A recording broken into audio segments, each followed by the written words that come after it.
Hey, what's going on? This is Jordan Wagner with PremierGuitar.com here with Brent and Bill from the band Mastodon. They're out on tour right now for Crack the Sky in stores available internationally right now. How you guys doing? All right, good to see you. Thanks for your time. Yeah, thanks for your interest in us.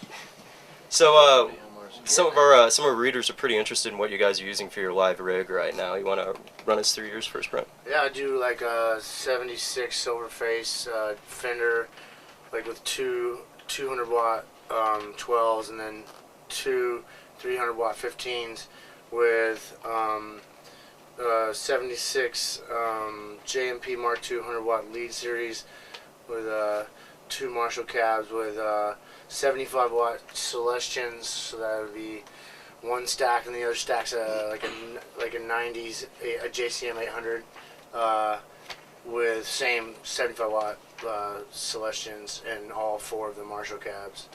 And I think, yeah, there's Celestians in my Fender cab too, because I took the Fender speakers out. Are those amps bone stock? Are there any modifications on them? Or well, when I bought the JMP, it was like already kind of modded a little bit. So, but I'm not really sure like what. I just know that you can tell that someone's tinkered with it. But all those amps have kind of sounded the same to me. Like just really, like it has the preamp, you know. So it's like crank the preamp to a little like 2 volume maybe. It's right. Fucking loud, you know. Right on. So what are you using for guitars right now? Well, I'm playing the one that Kevin Burkett made me, the lucite V with the tortoiseshell, like pickguard, like it's got a Maestro Flying V on it, and then I got a couple Les Pauls, gold top and black custom. I got Silverburst standard V, got a Silverburst custom V. Got which I smashed one of those last night because it kept leaving me on the side of the highway. Broke down on me. I fixed it, but I threw my shoulder out in the process, so I feel pretty stupid about it. But let's see, that's pretty much it. Like for guitars and oh no, I play this first stack 12 string all the time. Yeah, love that guitar. So what would you say is your favorite one out of there that you're using? Well, right now, I just got the lucite V, so I love that. You know. And that's Electrical Guitar Company, yeah, right? the electricalguitarcompany.com. So I'm just like pretty much playing that, like for now. And then like, you know, when we switch tunings, I go to the first act, or one of the Les Pauls, or one of the other V's. What about effects-wise? We got like a Roland Space Echo, which is like not the real one, of course, with the tape in it, but it's like the digital one. And then I got this new like Octave thing that he hooked me up with some guy the other day in Salt Lake City.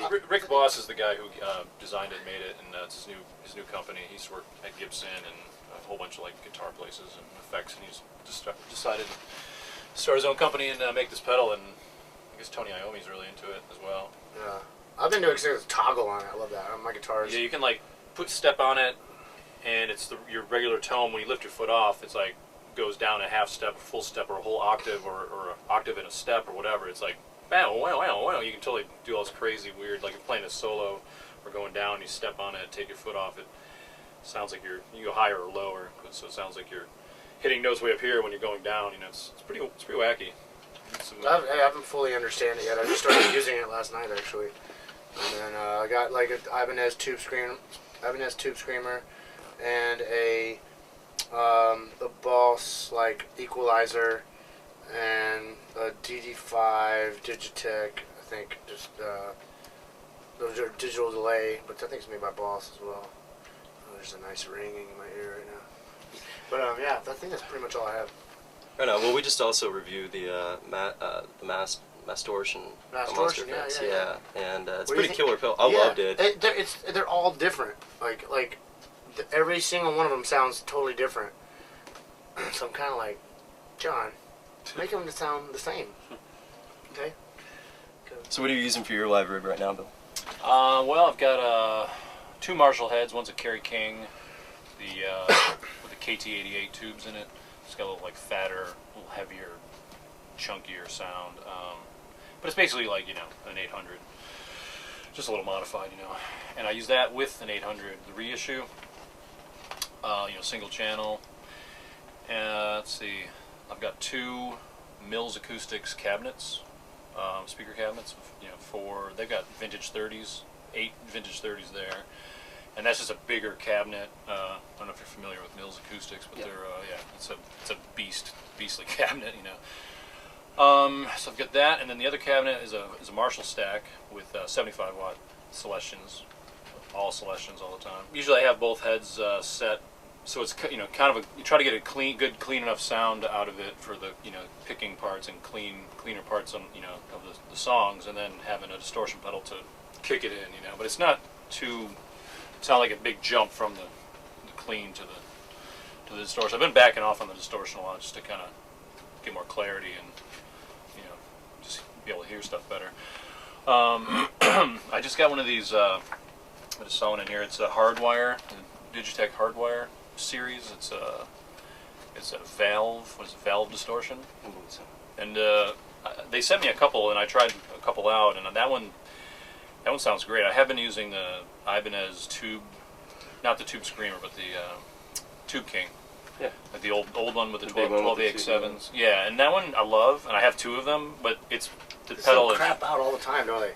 Yeah, it doesn't crap out. It just I mean, you got to worry about the tube, and you put a different tube in it, and it sounds a little different, but I love that pedal to death. It's just like I think it's time for me to retire it because it's the old like 80s one or whatever, and it's all this, there's no screws in it. It's being held together by duct tape, and it's just like slides around on my pedal board, and it's kind of, I just got to get it fixed. But in the meantime, I've been using another pedal, which sounds almost identical to that one. And so I've got that. I've got a Gaiatone digital delay pedal, like those little tiny ones, which I love. Sounds really good. Is that the little blue one? The little blue one, yeah. I've got that. I've got an RT20. I think it is the rotary speaker from Roland, which I don't use a lot of effects, but when I do, it's just like in the right places, like here and there. A Digitech Jam Man, which I use for doing samples, like within the songs or in between songs. It's like the 2-pedal thing, turn it on, turn it off, whatever. So it's like a loop station kind of thing, which is awesome. Guitars, I'm really into like, the older the better, like Les Pauls and Explorers especially. So I've got a 81 Tobacco Sunburst E2 Explorer that's like the pick of the litter guitar. It's like amazing, sounds great, looks beautiful, it's heavy, just big. It's one of my favorite tops on a guitar. Yeah, it's got a nice binding around it. It's just, when I saw it, I've got 2 of them actually. I just picked another one up. I'm just like, God. It's like. And you're a big fan of the Silverburst too, right? Yeah, I have a 79 Silverburst, an 82 Silverburst Les Paul Custom, and a 2007 one out. Well, I mean, I have the 82 out with me now. The other ones are kind of, the 79 kind of stays at home. It doesn't really belong on the road. In the studio, I use it all the time. It's just a great playing, sounding guitar. I've got a Yamaha SBG 3000. That's another incredible, beautiful work of art that I love.